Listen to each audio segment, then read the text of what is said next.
ये इस वक्त हम जॉर्डन में अम्मान से तकरीबन, जहाँ हम रुके हैं कैपिटल सिटी जॉर्डन का, वहाँ से तकरीबन 150 किलोमीटर की दूरी पर उस जगह आए हुए हैं वादी सफ़रावी में, जहाँ पर आका अलैहिस्सलातु वस्सलाम ने पेड़ के नीचे आराम किया था मुल्क शाम यानी सीरिया जाते वक्त।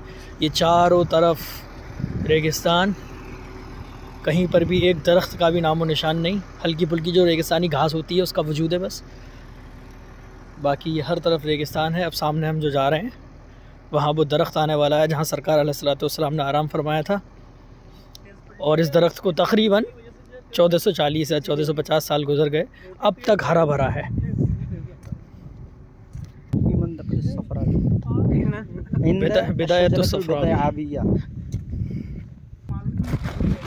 इलाके का नाम इसका सफ़रावी नहीं बल्कि सफ़ावी है, सफ़ावी।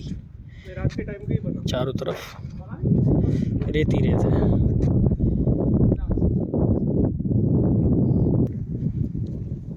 ये उस दरख्त के हम करीब पहुंचने वाले हैं जहां आका अलैहिस्सलाम ने आराम फरमाया था। ये बोर्ड लगा हुआ है जिस पर अरबी में लिखा हुआ है मौक़अ अश-शजरा अल-मुबारका अल्लती इस्तज़ल्ला बिज़िल्लिहा रसूलुल्लाह अलैहिस्सलातु वस्सलाम, the side of the tree of the prophet Muhammad सल्लल्लाहु अलैहि वसल्लम। अभी इसके अंदर हम जाएंगे और सामने शजर मुबारका।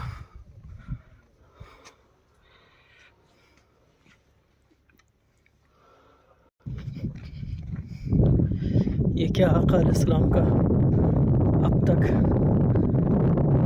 ज़ाहिर होने वाला वो अजीम मौजज़ा, दरख्त पूरा हरा भरा खड़ा हुआ है, आसपास कई किलोमीटर तक ऐसे बड़े बड़े दरख्तों का वजूद नहीं है, हर तरफ रेगिस्तानी रेगिस्तान है। 20-20, 25-25 किलोमीटर तक कुछ अता पता नहीं है पेड़ों का। ये वो पेड़ है, अल्लाह अकबर।